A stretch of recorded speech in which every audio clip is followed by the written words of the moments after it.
There's the unmute button. Hello, everybody. Welcome to Torn Tuesday, your weekly dose of all things Lord of the Rings, Hobbit, multiple studios, multiple games. My name's Justin. Been doing this show for almost 12 years now, over 500 episodes. And Cliff shows up when he wants to. He's the main host, and I'm just the guy that presses the buttons and once upon a time does things. Um, I have all the chat rooms open. We are live on Facebook, Twitter, YouTube, and Twitch. It's great to see everybody. I see some of our longtime names. Moira the Fourth, Mayor the Fourth, Shiv Knight, Emma Jane, Gustavo, hello, Imran and Troy, and Sarah Draper has been with us for many years. I think Sarah has been to some of our Baggins picnics here in Los Angeles. We have some amazing, wonderful news. We have some interesting news that seems to be starting to make waves, and we have, I don't know, we have a bunch of stuff to talk about, but Cliff gave me a list of stuff he wants to talk about, but he's not here, so you have me right now. Garth Mayo is here. Garth is in the chat room on YouTube. She is one of our senior folks at the OneRing.net. And when I say senior, not by age, just by seniority. She's been around for 20 years helping us produce so many wonderful events and travel and cruises to Middle Earth and everything like that.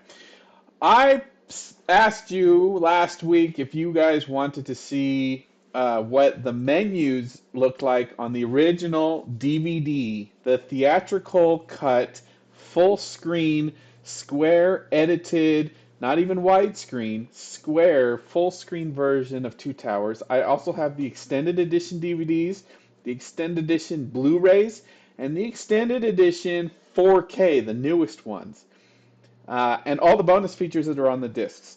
And each of those versions have different bonus features on them, as we found out a few weeks ago. So we were going to do that this show, but I think it's better suited for an edited YouTube video. So what I'm going to do is I'm just not going to do that live, where I'm going to record everything and go through all the menus, show you all the things.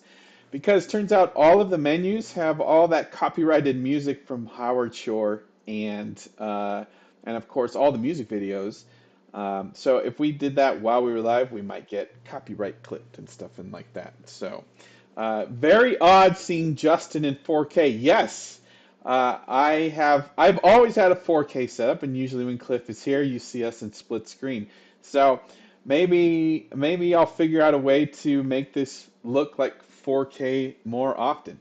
I'm also using a brand new AI feature that corrects my eyeballs, and even if I'm looking at the chat monitor, every time I turn my head, I'm looking at a different monitor, not the camera. The AI is putting my eyes toward camera.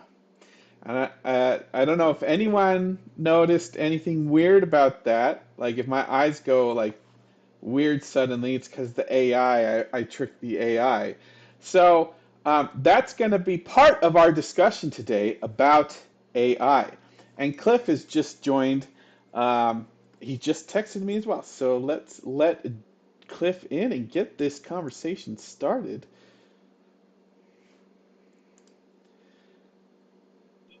There he is, connecting to audio.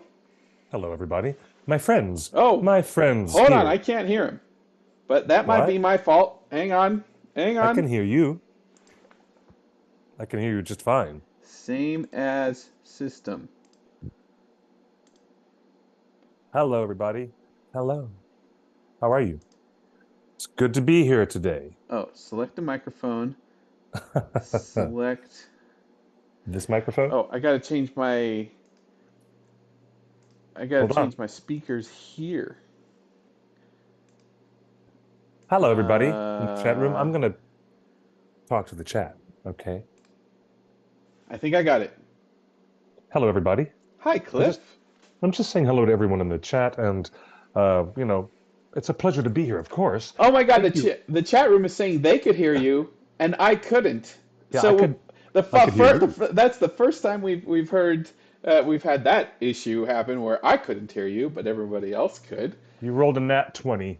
I mean, you rolled a nat 1. You rolled a natural 1 on that audio roll right here. Here's our D20 right here, kids. Let's see what we roll. We rolled 10. 10. Not bad. Not bad. Not great. Not bad, not great. By the way, Cliff, uh, from me to you, we've been doing the show for 12 years, over 500 episodes. You're the longest professional relationship I've ever had. Oh my gosh. Please don't do this to me again. But you know what? Go But ahead. Go ahead. Go I ahead. Go just ahead. wanted to say, on Saturday I saw you. Happy birthday, Cliff. And I'm sure everybody in the chat room and everybody in the fandom wants to wish you a very happy birthday. And I'm so glad you're here. And we're Me still too. doing this. And we've been through three Oscar-winning movies, three Hobbit movies, and That now were Oscar nominated. A couple of them were Oscar nominated, but yes, that's right. and now a TV series that has been nominated for several awards, over a dozen awards already. So, How about that? Hello, and here we are experiencing another huge wave of popular culture embracing Lord of the Rings. And it's just really something we've had to get our brains around because instead of going into the movie house and having a theatrical experience, we're now at home. And, of course, over the past few years, we've been getting used to that, spending a lot more time at home. And this has changed our appetite for pop culture in some ways, don't you think? And now it's the advent of the streaming giants. I do think there is a balance. We are rebalancing back to theatrical movies should be seen theatrically, We are. and a lot of people feel it was a mistake to release a lot of those big movies, franchise movies like Dune and Godzilla versus Kong on streaming rather than just straight to theaters only. Yeah. But I had a conversation with my friend this weekend, and Cliff, I want to see if you agree with this. But the act of television, the format of a TV show, is more intimate to the viewer than a movie because many of us watch TV in bed. They watch TV curled up on the couch in their jammies. Like it is an intimate relationship that you have with your audience, and uh, Yes, I understand that connection you're making. Go ahead. Yes. this was in context to a conversation about why does Rings of Power feel so different than the movies, but looks and sounds like the movies.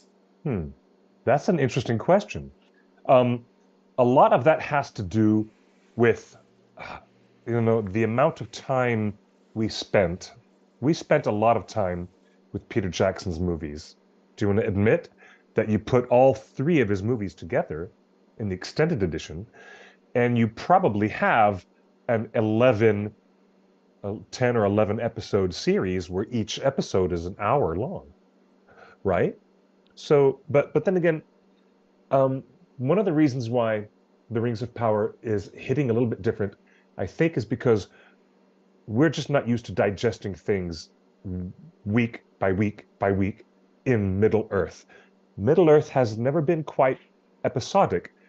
Look at the way that Gene Roddenberry in the earliest Star Trek got us used to those ideas of episodes containing its own individual story content, and yet enough mortar between the bricks that would carry over and carry over and carry over. Now, that's a style of science fiction that we are so accustomed to. It's how we get our detective dramas, it's how we get our police procedurals, and a lot of our, Westworld, of course. Look at all these things going on where a story is actually serialized.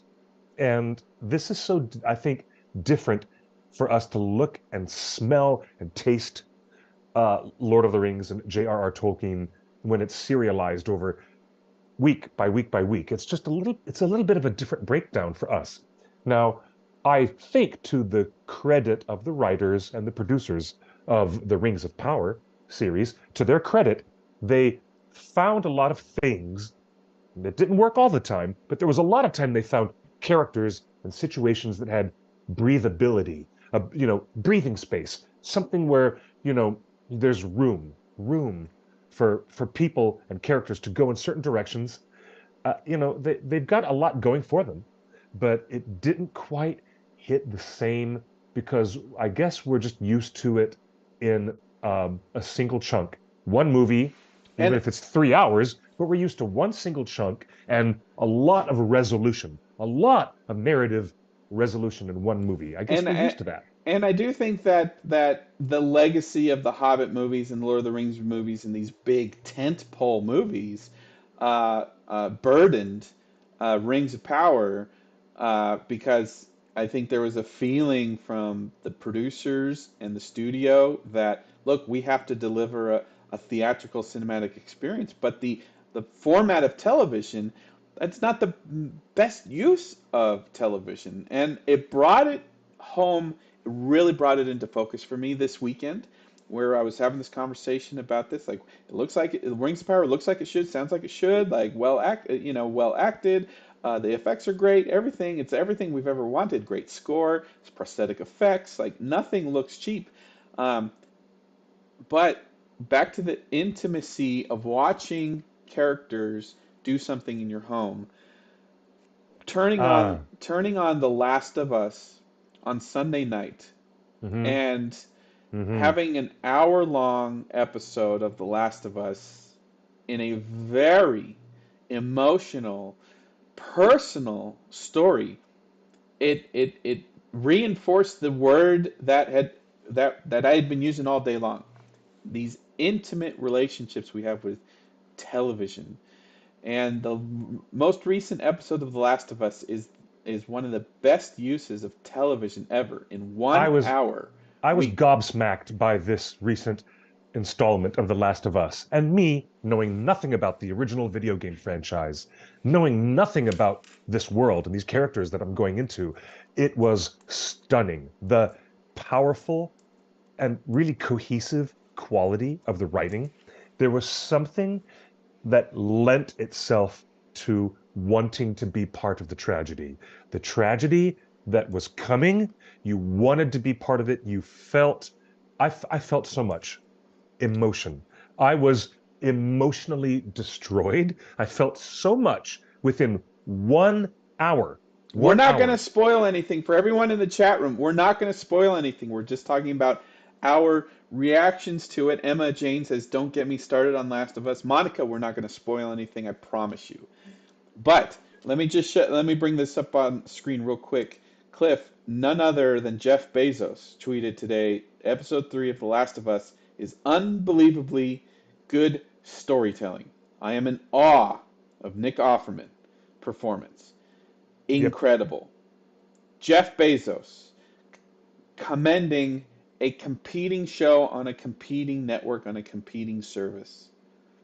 We never got anything like that, any type of tweet like that about anything in Rings of Power. And No, actually, we didn't. But I had texted to you like it's unfair to compare everything, and not everything's competition. But Cliff, I texted you right. this But as soon as I watched that episode on Sunday. I said I don't realize how not good, not great Rings of Power is until I see greatness. And Rings and Last of Us episode 3 is greatness. Probably one of the greatest episodes of TV ever made. that was beyond phenomenal.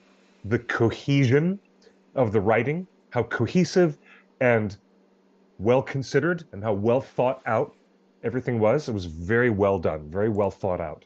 But it's not like you have to compare everything to everything, but you do have pause.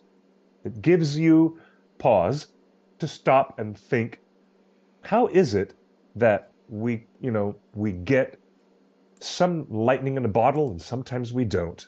You can put any number of resources in a project. You can throw any amount of money at a project, but that's not a guarantee. it means that some of, what you have to rely on is good storytellers who really know their stuff to make things work work cohesively and succinctly, so that within 1 hour and 10 minutes, whatever happens, you're not just, being pushed along to one inconvenient plot point that has to be resolved, or pushed along to one other red herring because you have to lead the mystery along and get the audience all caught up in the mystery. Why not just service the story so that those compelling, fascinating characters that J.R.R. Tolkien has given us can resolve some of their conflicts in relatable, Well, personal ways. in the chat room, Andrew Morris says you have to like the characters and relate to them on an emotional level. And the fact is, with The Last of Us episode 3, they Yes, introduced those characters in this yes. episode.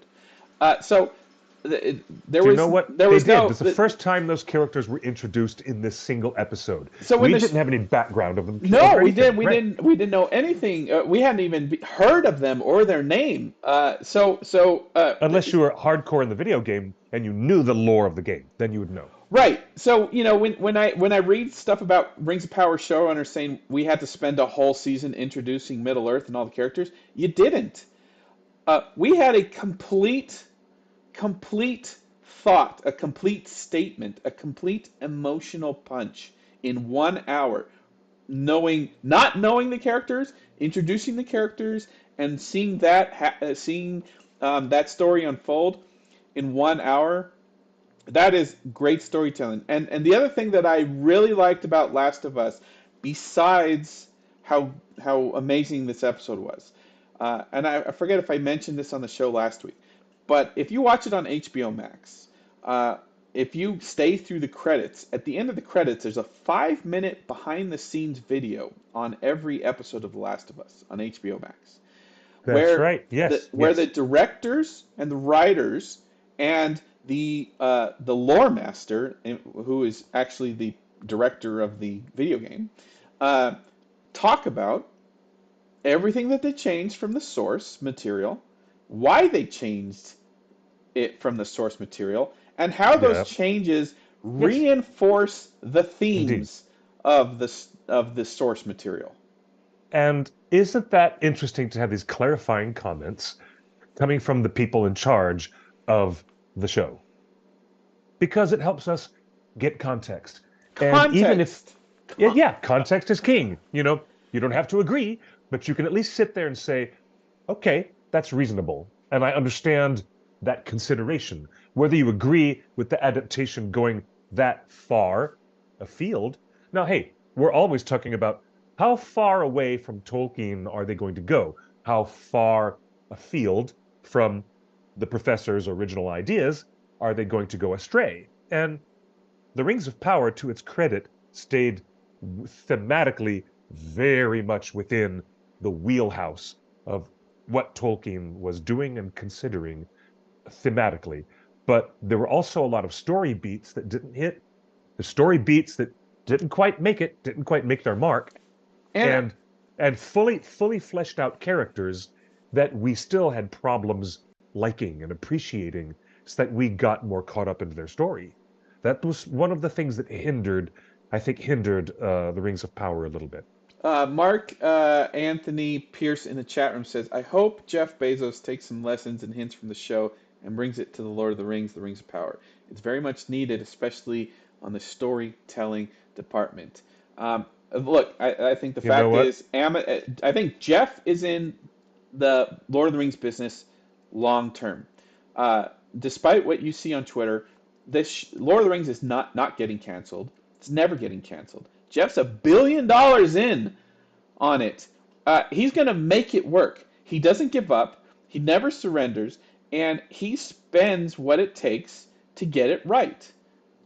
Whether it's anything that Amazon has done, Yeah. they make every effort to get it right.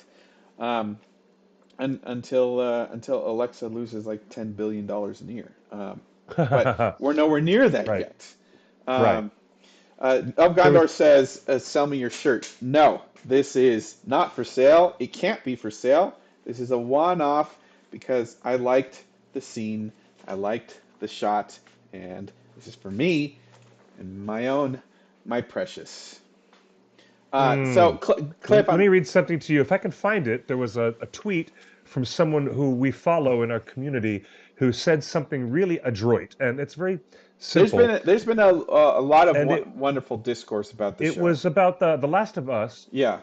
being distinct from other Well, post-zombie well, apocalypse stories because a lot of the other zombie apocalypse movies focus on the worst qualities of humanity when they're just the dregs of humanity that are left over dealing with the zombies. But this person opined rather beautifully, and I wish I could find it, but the gist of it is that The Last of Us differentiates itself as a zombie movie that shows some of the strongest, most admirable qualities of people who are put in a high pressure situation instead of looking like at The Walking Dead, which was filled to the brim with lead characters behaving badly. yeah. You know, so Well, yeah, it's interesting. the other thing that was interesting in the Last of Us discourse following episode 3 Yes. is they showed episode 3 shows that you could live a beautiful life on your own terms in the middle of an apocalypse, in the middle of the world ending. Wow. You can live on your own terms and you can have your ideal life. And for everything that's about to come over the next 8 or 10 weeks or however long this show is, there's a lot bad stuff. I mean, it's The Last of Us gets really Mm. dark. And by putting this episode up front, episode 3, up front of a 2-season arc, to show you, to basically to show us, the audience, how good it can be if you choose to. Yeah. And Yeah. I compare it to Peter Jackson spending the first hour of Lord of the Rings and the first hour of The Hobbit showing us how great life can be if you Hmm. ignore all the troubles around. Hmm. Hmm. The Yeah, I hear Shire, you on that. the Shire has no idea about the wars going on, right? Right. Halflings and Harfoots do not concern themselves with the dramas and the troubles of the tall people, Hmm. The big folk, the big folk. as they So call us. Yeah. there is, so I think one of the powerful things of Lord of the Rings and the Hobbit movies is that early on, early on, we are shown how great life can be before it goes dark. Yes. Mm, indeed. And Last of Us just did that. Last of Us just showed us in a dark world how great life can be if you just make certain decisions. And uh, so back to the Ring's power. For me, I feel like nothing in season 1 gave me that feeling of, oh, this is going to be so hard to lose. Or there's nothing in season 1 of Rings of Power show me a great society living greatly, or people just enjoying life, having a good time. Hmm. Except, Halbrand buying drinks for everybody in Numenor, you know, before he stole somebody's sigil for their trade and then beat the stuffings out of them in a back alley. Um, yeah, wow, I see what you're getting at, but you know, it's a lot. It takes a lot of thought. It takes a lot of hard-earned storytelling to get to a point where the audience is going to be with you and trust you and as a storyteller. Yeah. And The Last of Us succeeded in saying to its audience, you can trust us that we're going to be emotionally wise and emotionally Yes. intelligent. We're going And, to be and emotionally intelligent in and the way we tell this story. and Peter Yeah, Jackson treated us as intelligent, and J.R.R. Tolkien treated his readers as intelligent. yeah, Yeah. Well, are you saying that the Rings of Power has moments where it lapses in that effort, I'm perhaps? not qualified to say that. Oh, you're not qualified to say that. I don't know. Okay. This Well, is, no. this is my struggle with Rings of Power is that everything looks like it should, sounds like it should, but what I'm trying to, me internally, I'm trying to figure out Mm, why, it's not great. So a oh, lot of these why little why it didn't pieces, resonate? Why it didn't resonate in your rib cage and make your heart feel things? right? Well, And meanwhile, this little zombie apocalypse show was an emotional punch, and Nick Offerman in 1 hour has more emotional range than 8 episodes of Galadriel. okay, yeah, I get your point. Yeah, he did. Nick Offerman had more emotional range in 1 hour than the writers gave Elendil for eight. Or Galadriel, Or or Galadriel. Halbrand, Or or yeah. Elrond, or Gilgalad, or I mean, Yeah. well, Durin had some emotional range, and that's why he's Oh considered gosh, the yeah. But you know best. what? The real emotional range comes within the Durin, Elrond, Disa, and Yes, all the Khazad-dûm stuff. Oh, you know what? When you stop and put it that way, it stands out even better. it does. The Khazad-dûm quality, the quality of the writing, and our attachment to what happens with all the characters in Khazad-dûm, it is much better written. And I think one of the best things about it, I'm suddenly reminded of Elrond talking about his father and how he felt like how he could ever not be a disappointment to his father while convincing his friend Prince Durin to deal, smartly and to deal emotionally with his own feelings with his father. That was so well done. That's the kind of stuff in Rings of Power that I really think stands out as the strongest. It's the most, again, for lack of a better term, there's an emotional cohesion between the bricks. Speaking of There's something about father, it. you've just reminded me the the only point in Rings of Power that I started to like feel something was when Adar in episode 6 or 7 Yeah, says, Adar, Adar. Adar Uh-huh. is saying, I'm just trying to create a home for my children, for my people who deserve a life of their own. And I'm like, that's it. That now we're getting somewhere. This is it. This is the emotional punch that I'm looking for.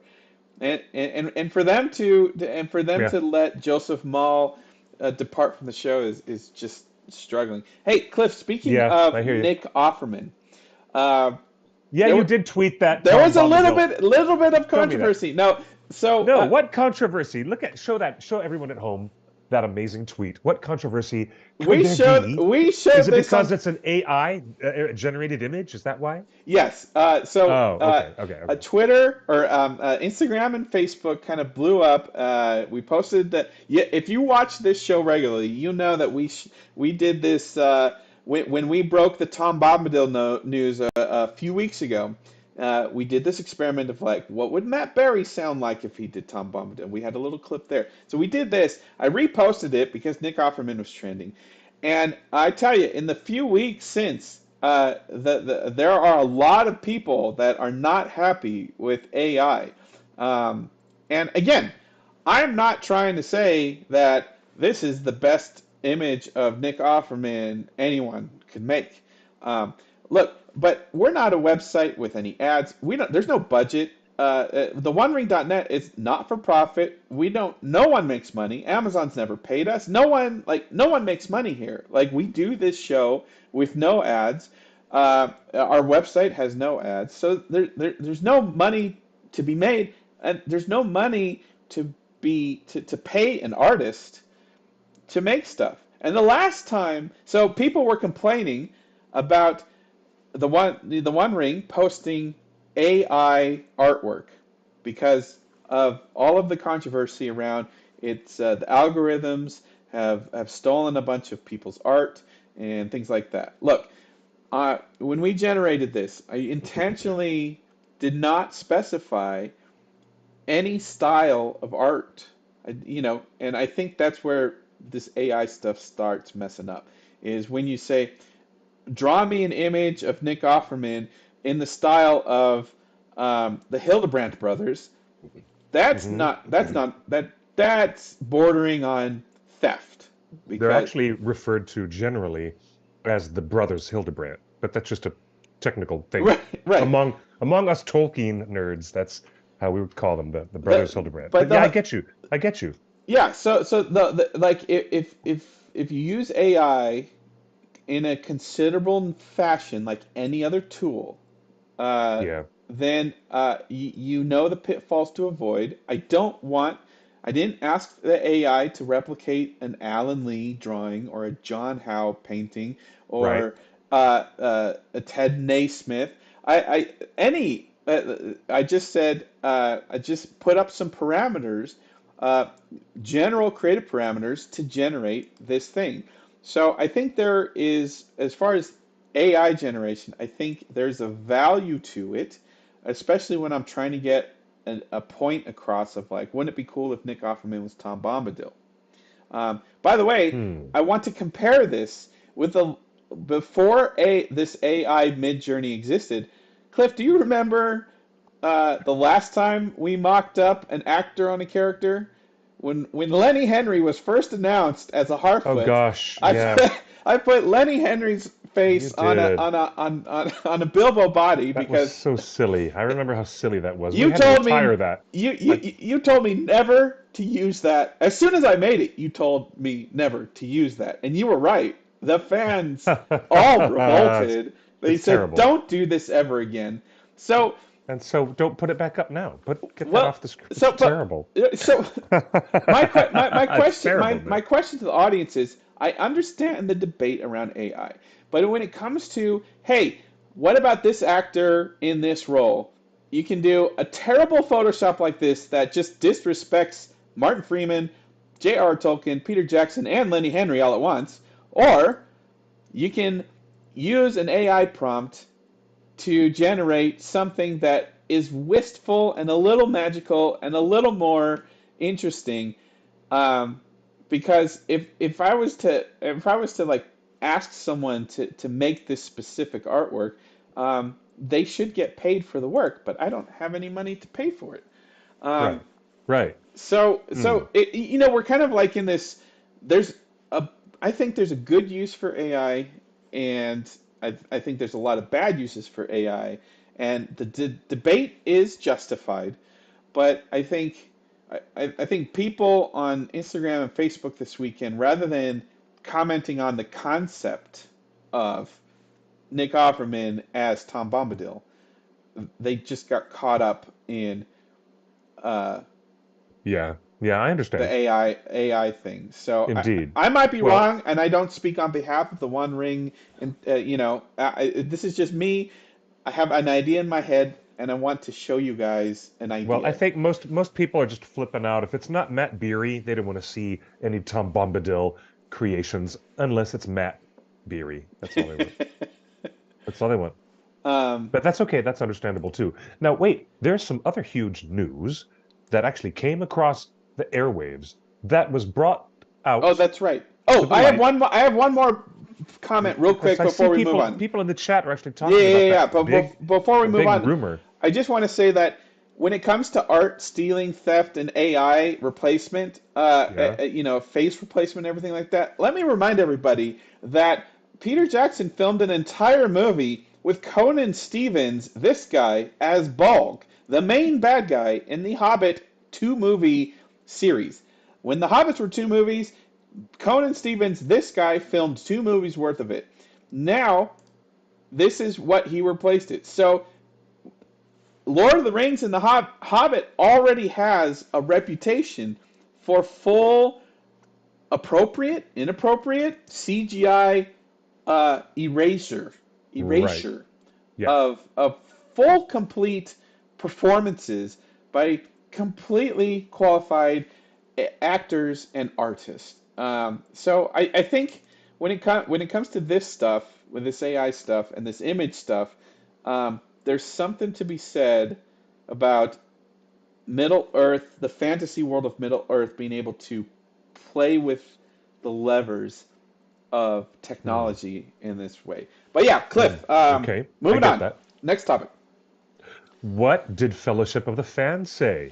They put out this information that is a remarkable idea on the face of it, that some weird shit is going on at the corporate mega level about the rights of J.R.R. Tolkien being pushed around, or asking Warner Brothers slash New Line Cinema, and I think we're supposed to call them Warner Brothers Discovery. Is that what I'm supposed to say now? Yes. Yeah. Like, I can't call it the Staples Center anymore. I have to call it Crypto.com Arena. It's so stupid. Anyways, what's going on now over at Warner Discovery is the allegation with this news from our really good friends at Fellowship of Fans, and I compliment them on this remarkable story. But look here, it actually says, we understand that Warner Brothers is being requested, being pressured, being pushed by others who are not named to amicably exit their deal, their interest in Lord of the Rings and the Hobbit franchises, which was part of the original Saul Zentz deal.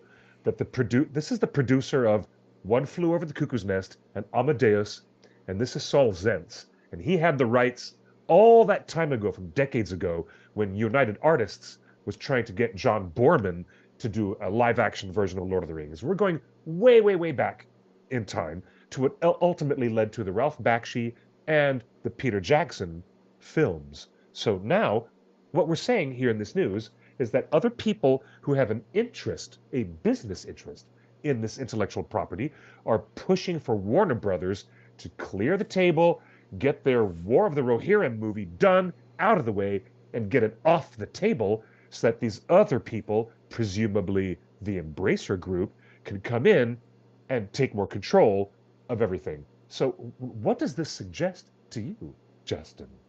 What does this suggest to you, this Well, news? I think Justin, it's just kind of crazy, isn't it? I think we need to context. Uh, Yeah, uh, yeah, uh, let's get into this, please. I think Because let me context this. Replace pin on second screen. So let me show you the guys this. What else? Let me show you what's going on right now in the world as we speak. January 31st, 2023. Let me tell you what's going on. Well, okay, just okay. days ago, Embracer, the same people that own Lord of the Rings now, leases Tomb Raider franchise to Amazon. We're talking Right, right. video game Yes. distribution, Mm-hmm. film and television rights for Mm-hmm. $600 million. Credit to Fellowship of Fans for the scoop. This news is getting Yep. picked up on a ton of websites right now, especially this number. So allegedly, it's a 20-year deal. So Amazon is in the Tomb Raider business, for $600 million. Whether that's a $600 million lump sum payment right now to Embracer, and then Amazon gets to do whatever they want, we don't know. Does that $600 million include the cost of making a movie and a TV show? I don't know. But Hmm. that's the number that's associated with it. So credit to Fellowship Fans for getting that number. So this was announced like a week ago. Mm-hmm. Also announced a week ago, Phoebe Waller-Bridge, who you know from Amazon's award-winning Fleabag TV show. Mm-hmm. She will also be seen in the upcoming Indiana Jones movie. That's right. Mm-hmm. She has been hired to write and produce the new Tomb Raider TV show, Mm-hmm. which will That's right. The connect new to, Tomb Raider TV show. Yes. it will connect to a Tomb Raider movie also in development, and may even connect to a video game that's in development. But she's first focused on a TV show. Uh, so we're getting a Tomb Raider TV show from the Fleabag woman, Tomb Raider. Embracer made $600 million on the Tomb Raider deal, and then a week later, Fellowship fans are reporting that Embracer is asking Warner Brothers, step aside, guys. We have other deals to make with Lord of the Rings. So that's kind of the context of what's going on. Hmm. Now let's back up. How did we get here? 1 year ago, Right. 1 year ago on Hmm. February 9th, so almost 12 months to the day, Uh-huh. almost a perfect year ago, uh, Saul Zaentz, Middle Earth Enterprises, announced suddenly that they were up for sale, That and was such a anyone big surprise. That and was a surprise. and it shocked Warner Brothers Hmm. because Warner Brothers has War of the Rohirrim uh, coming out next year, and Warner Brothers is definitely in the Lord of the Rings business, and they're still making movies. So it was a shock. And also after today's big announcement from James Gunn, Warner Discovery is also in the DCU business as well. They're But in that's the another story. they're in Yeah. the franchise business. So, but they were Yeah, definitely in that's the Lord of fair. the Rings They're in the bit. franchise business. Yes, they are. Yes. But they're definitely in the Lord of the Rings business with War of the Rohirrim still in production. So Hmm. a year ago this week, they announced that the Middle Earth Enterprises said, "Hey, rights are up for sale," and they quietly asked Warner Brothers, "Hey, let's be nice and negotiate uh, a divorce, right?" And Warner Brothers said, "Hold on a sec, we're not done making Lord of the Rings, so we're not done." We're Uh, not done. It's kind of funny you say divorce because I was just reading very recently. I've been reading The Great Divorce by C.S. Lewis, who was one of the Inklings, one of Tolkien's best friends. A fascinating story. But continue, please, with this. The context here is crazy. It's crazy that anybody on the business end is going to walk into a room at at the big studio end of things and say, get out of your deal. We know that you have potentially hundreds of millions of dollars of interest, if not maybe another $1 billion of interest in what you can still get out of this rights deal, but please back out of it so that we can take over all the rest. Who who would have the cojones to walk into a room and tell people at the studio that they need to do that? It's just not going to happen. It's not going to Also, happen. who in their right mind would be spending $50 Mm. million, $100 million making an animated feature film, War of the Rohirrim, and then halfway through production, the rights are gone, and you just say, "Oh, okay, well, I guess we'll just release our film and not make any merch, not make any sequels, not make any DVDs, not Uh-huh. like, are you kidding? No, Warner Brothers is 110% in the Lord of the Rings movie making business. Yep. That's why they extended the offer with J.K. Rowling to make not just a couple of Fantastic Beasts movies, but five. Five of them. Yeah, including all the merch that is, all the stuff is it's all world building, large scale intellectual property control. It really is. And Ryan in the chat room says, without Warner Brothers, we don't have any good Middle Earth content. We are so lucky the creative team on War of the Rohirrim actually cares about Tolkien and the lore. Look, I think everybody cares about Tolkien and the lore.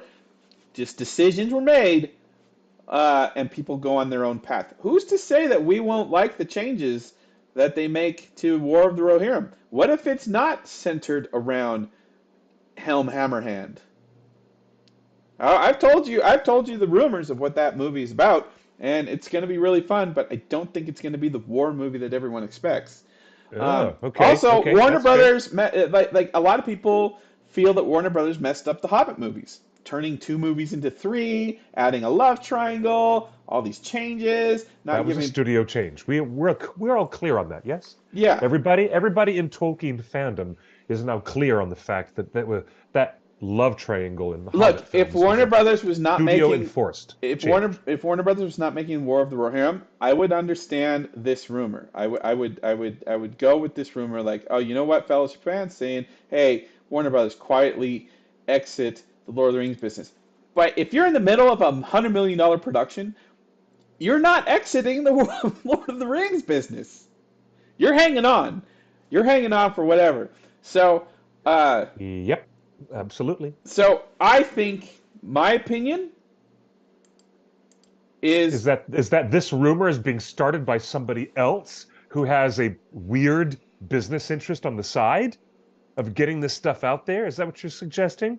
That wouldn't be too far from probable, Cliff. now would it? Uh, It's just as likely as anything else that this stuff is being pushed around to make people feel a certain way. well, look. Hmm. Uh, do you want Hmm. some Green Dragon gossip? I got some Yeah, gossip I want some Green this Dragon morning. gossip. This morning, And I want you to threaten me with a good time while you're at it. after Fellowship of Fans announced this, it kind of like ruffled a bunch of feathers all over Hollywood. So the Green Mm-hmm. Dragon gossip is Mm-hmm. Amazon has offered Embracer $1 billion for the Whoa. rights to Lord of the Whoa. Rings. You mean so that Amazon Prime Video will not be limited to only television streaming, so that they can have access to everything else, including gasp film, theme parks, video games, and merchandise? Gasp. Whoa. Is that the rumor? Is that the rumor? The rumor is there is $1 billion offer on the table from Amazon to have a 20 or 25-year deal for Lord of the Rings. So Amazon becomes the one-stop shop, one-click shopping, one-stop shop for everything Lord of the Rings, movies, games, theme parks, and Do you TV know show. this all goes back to the confusion and weirdness of the original deal that Professor Tolkien made when he was alive. I guess it all goes back to what that deal was at the time. And, it is a phenomenal, I think it's one of the most fascinating and interesting pieces of pop culture history is looking at the legal rights, the exchange, and the development, the evolution, and nowadays, where we are now, the further exchange of these rights, the legal rights of the intellectual property connected to Arda. I think it's one of the most fascinating things in what we've had to cover. And we cover a lot of news. We cover a lot of stuff with an angle for all the Tolkien fans to, come and join us at theonering.net anytime. We're here for you to talk about things you love about Tolkien. But some of the other stuff that we have to also cover is not just within the books, it's within how powers that be, and these powers that have legal authority, are coming in and taking over aspects of what will be our future consumption of Tolkien Well, storytelling. That's I weird. It's the really weird stuff. the It's chat room weird is stuff. blowing up with opinions. But Cliff, I wanted to show you this. Looper.com is a big website, big geek news website, picked up on Fellowship of Fans, and I want to show you this. Had this opinion. We'll see where this round of rumors goes. Maybe WB is finally on their way out. Maybe this is the kick in the pants they need to stop squatting on the rights. Oh, really? What, Really? folks? Warner's is not squatting on the rights. They are making a movie with Philippa Boyens, Oscar-winning writer and producer Yeah. Philippa Yeah, they're not Boyens. squatting. They're working hard on it. They're They're in working hard. production. We're And getting just merch. a reminder, a gentle reminder, animation takes longer to produce. It That always takes longer to produce. So what I think is happening right now is that Embracer, again, let me remind everybody, let me bring this up on screen again.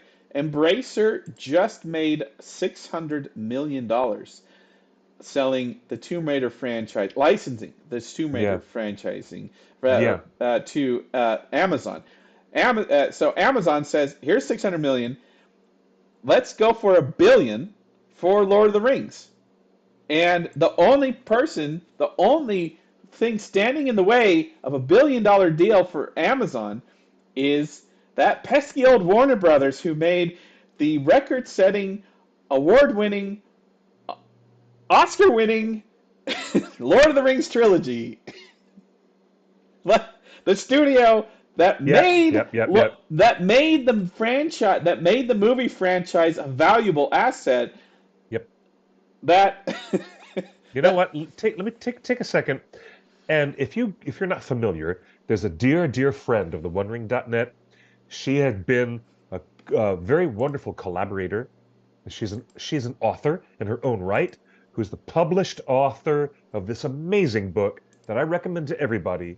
It's called The Frodo Franchise, written by Kristen Thompson. And within the pages of her remarkable book, you will learn a lot of what we are alluding to right now in this conversation.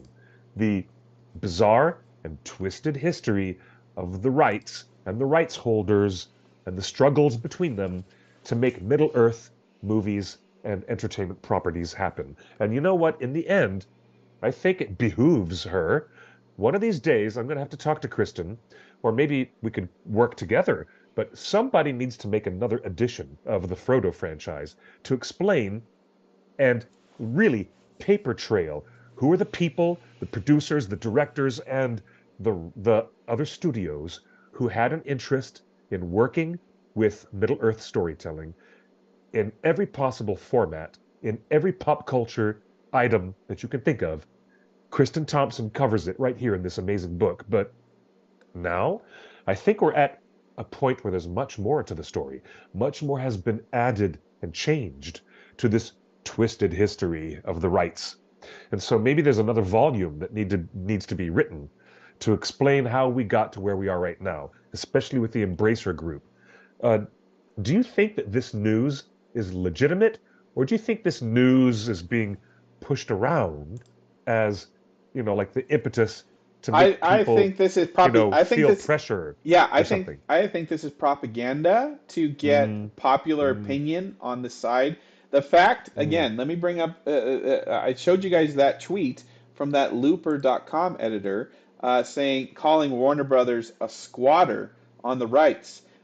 I think that language and was planted by an interested party because I'm pretty sure that Warner Brothers has been fighting for a year now, tooth and nail, with as many lawyers as they can afford, which is all of them, to keep the rights. Cliff, I want to get your feedback on some of the uh, comments in the chat room. Of Gondor says, mm.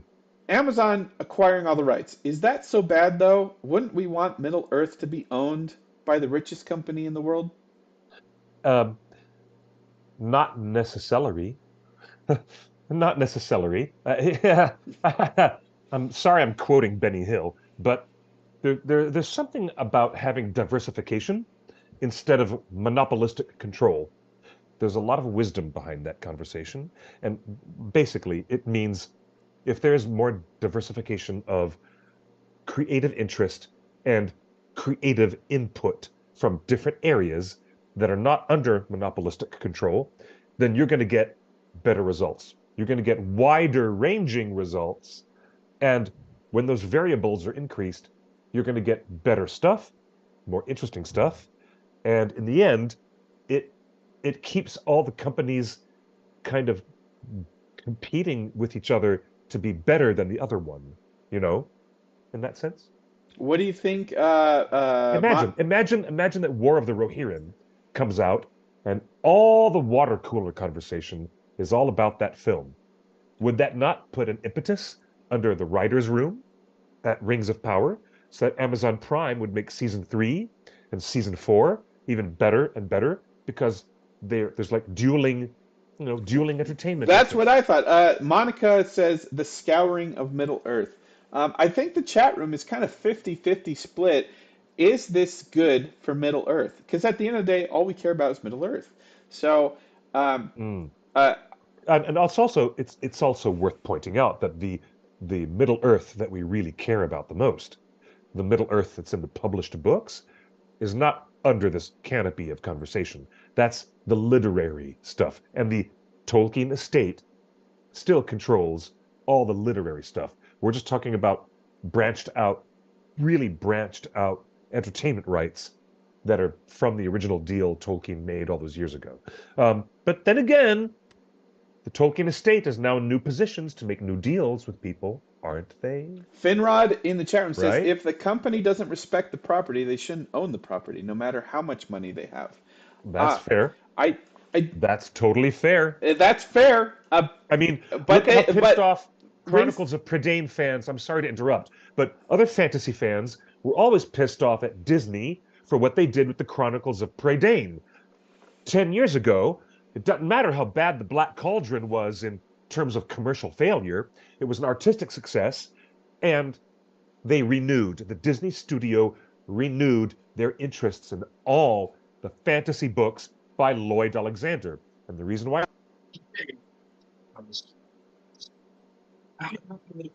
Did we lose him? I, I think we lost your audio.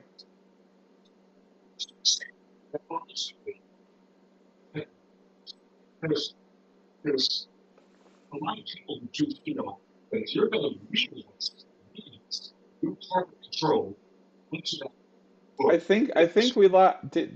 Chat room? Did we lose his audio? Cliff, check your audio. Yeah, yeah. Unplug your mic, maybe, or hit mute and then unmute. I think, yeah, your audio is messing up. Hit mute, unplug your audio mic, and then plug it back in. Um, oh, he was making such a good point too.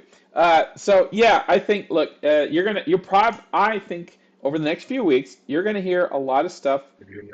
No.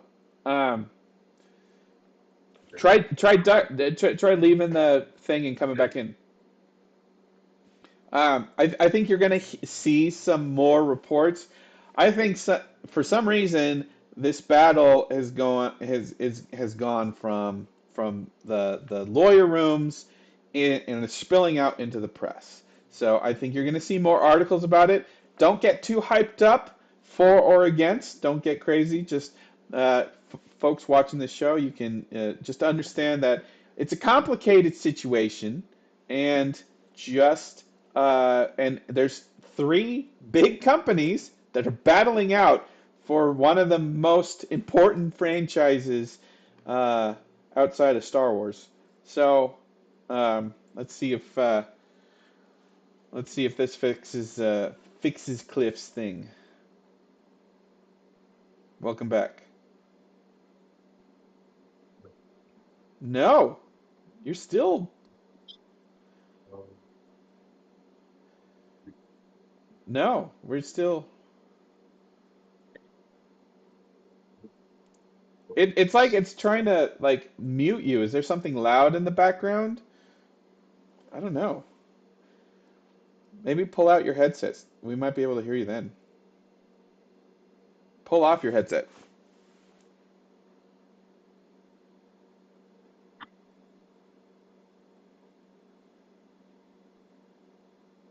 Are you there? It's almost like he's pulled out the wires, right? Hey guys, can you hear me better now? There you go. I just pulled these headphones out and now I'm using my system on the laptop. I'm sorry, everyone, about that technical issue. Yes, that is my T-shirt.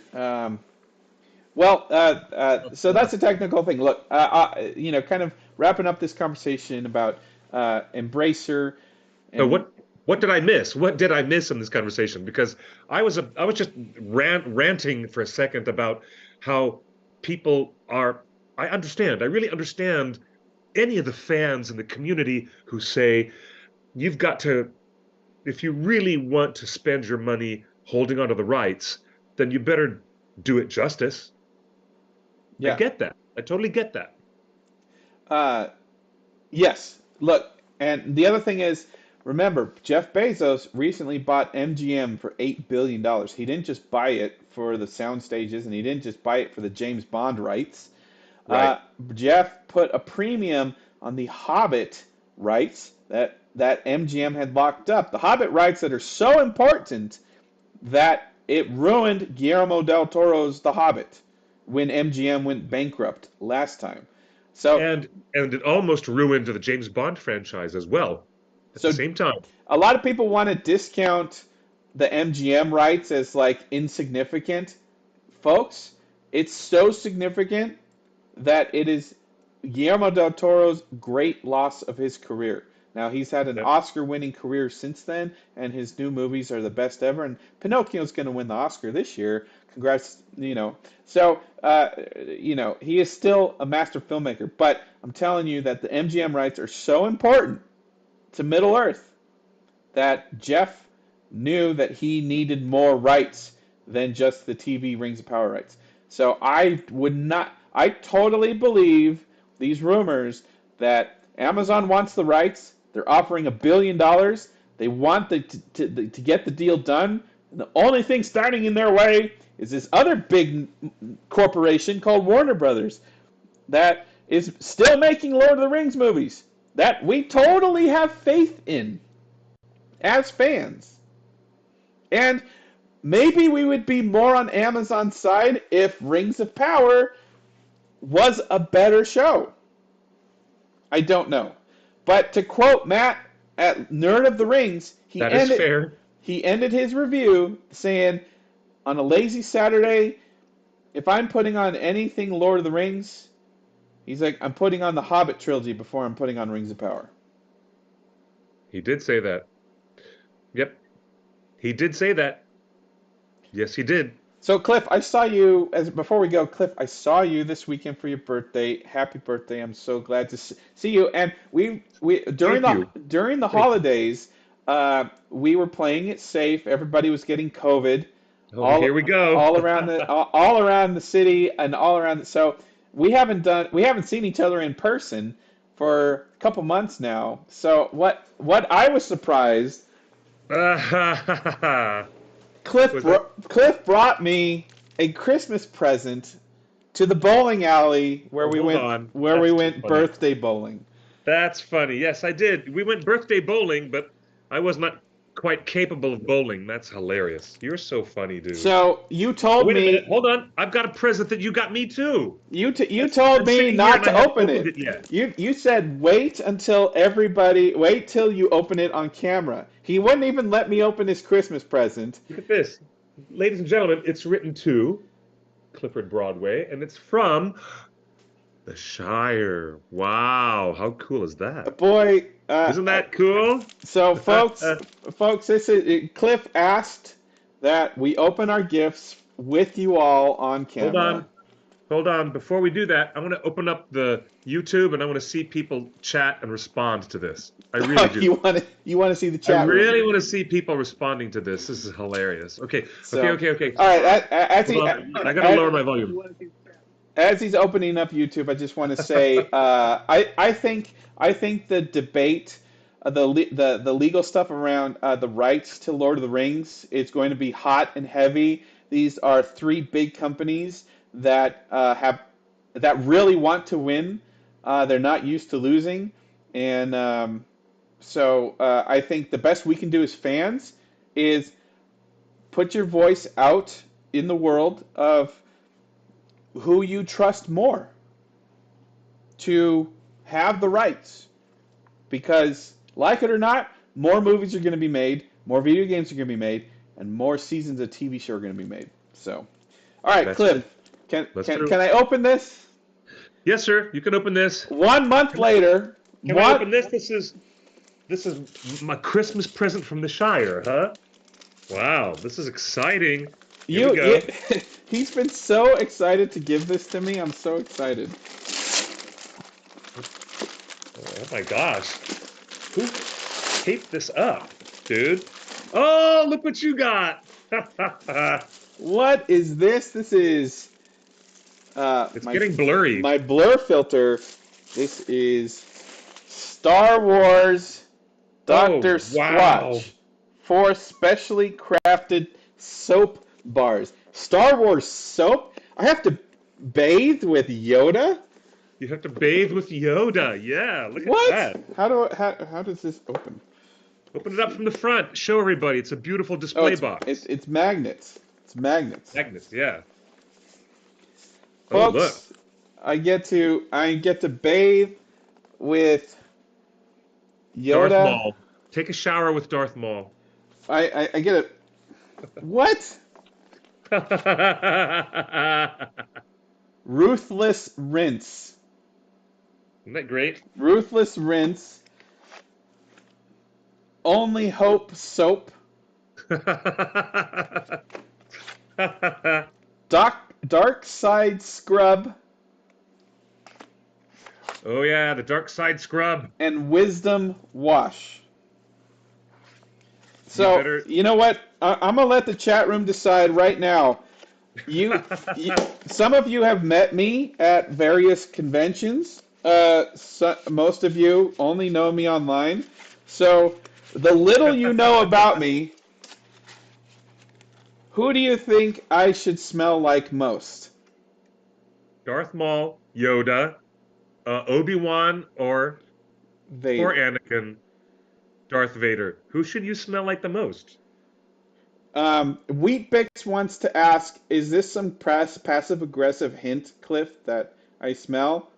No. We I haven't thought seen each other in person in like 2 months. I thought that was the I got into the Dr. Squatch men's soap, and they have that amazing pine tar resin. It's a black bar of soap made with pine tar, and it's so amazing. It's the best stuff. And so I thought you would like the Star Wars soaps. They're really good. This chat room is Really good. totally divided. Some are saying dark side, some are saying Yoda. Monica says dark side. You guys think I'm a dark side scrub type of guy? I'm wearing a red coat and a funny little hat, Radagast hat. Why do you think I'm on the dark side if I'm wearing gold jackets like Tom Bombadil or oh no, he has gold yellow Oh my pants. God.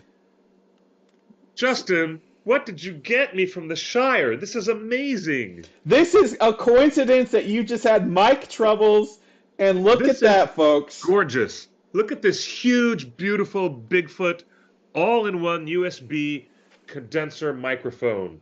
Wow, this is high-end microphone. This is so cool, dude. This is so cool. Look at this. You guys, wow, I don't even know what to say, but wow.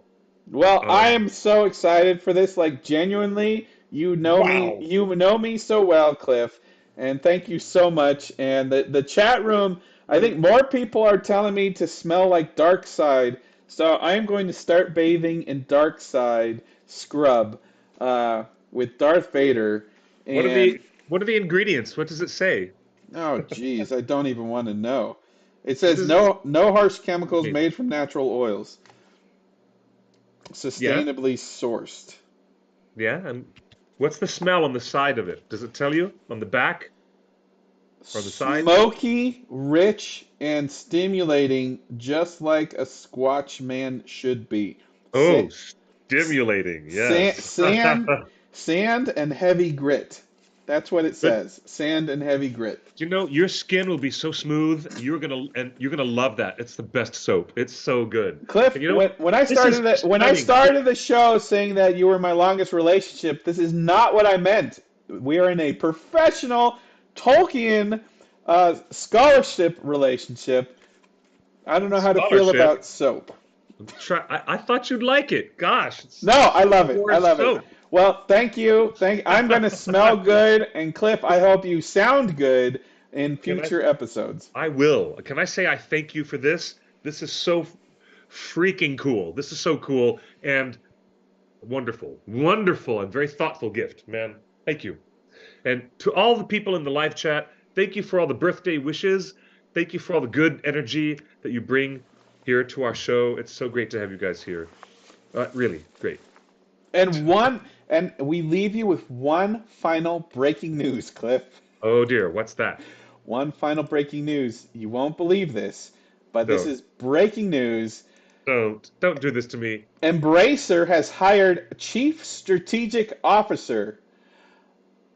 It is just announced that the Embracer Group, the owners of Middle Earth Enterprises and all things Lord of the Rings, has appointed Karine Yap to the newly created position of Chief Strategy Partnerships Officer. Uh, Yap will be responsible for aligning strategic group partnership objectives and drive results. Blah blah blah. Wow. and build business synergies and collaborations. So Embracer, the owners of Lord of the Rings, absolutely hired this person right now to say, we want to make more business deals with Lord of the Rings, and the only thing stopping them right now is Wow. the existing deal with Warner Brothers that Warner Brothers doesn't want to let go. And you know what? I hope Warner Brothers wins because I really like those people and they've been a friend to the One Ring all these years. That's all. That's fascinating. You know what? The news, no matter when we stop for 6 days, and we don't get to meet again until next Tuesday, but the news keeps going. The news keeps going, and the developments, however weird, keep going in the world of J.R.R. Tolkien. The chat room is laughing at synergies, and I just want to say if there were Lord of the Rings themed soaps, I promise you all would buy them to smell like a Treebeard ent or an Isengard Yeah, wizard we would. or We'd be all over that. We would be all over stuff like that. Of course we would. I want Of to course we smell like would. a Balrog, smoky and fiery, little bit of ash on A my little skin. intimidating. A little Little, intimidating, just like a Tolkien man should smell like. Yes, yeah. exactly. Kareem, yeah, the person that that Embracer just hired to do strategic deals for Lord of the Rings, she has been in the video game streaming business for the last 20 years. First at Sony and then at Google Stadia.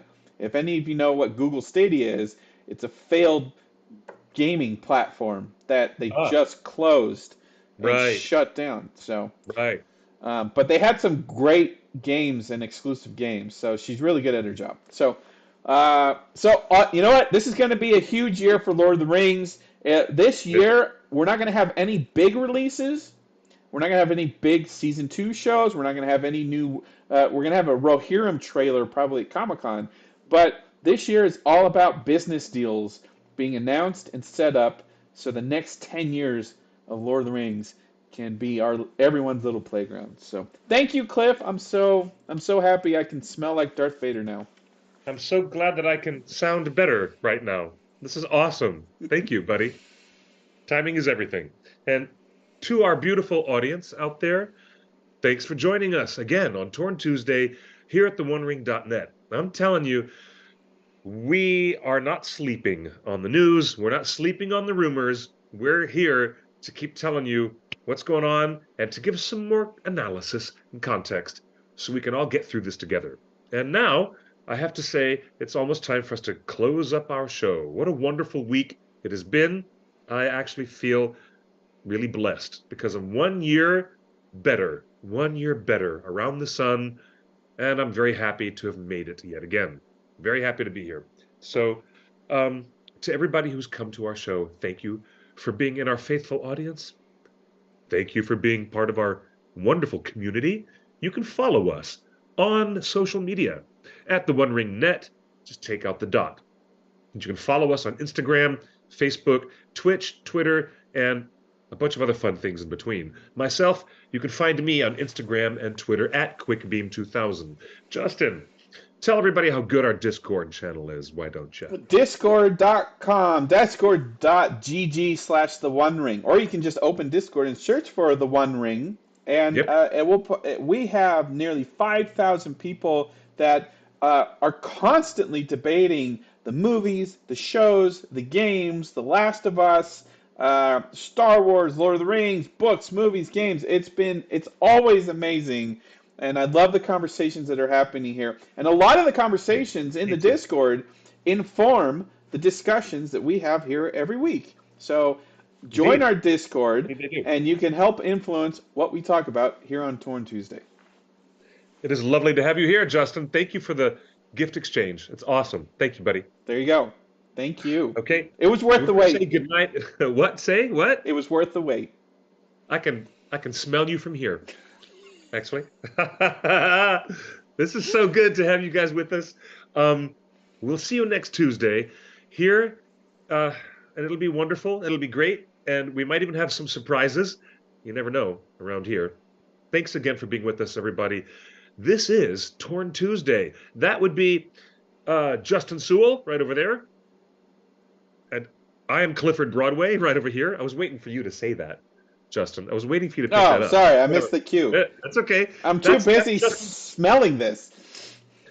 That's Justin. I'm Clifford, and we'll see you again, 5 o'clock p.m. next Tuesday, here for another episode of Torn Tuesday. Until then, please be gentle with one another, take good care, and we're all going to go around the sun one more time. It's going to be great. Thanks, everybody. Be well. Until then, until next week, buenos noches y buena suerte, or good night and good luck. See ya. Write your review.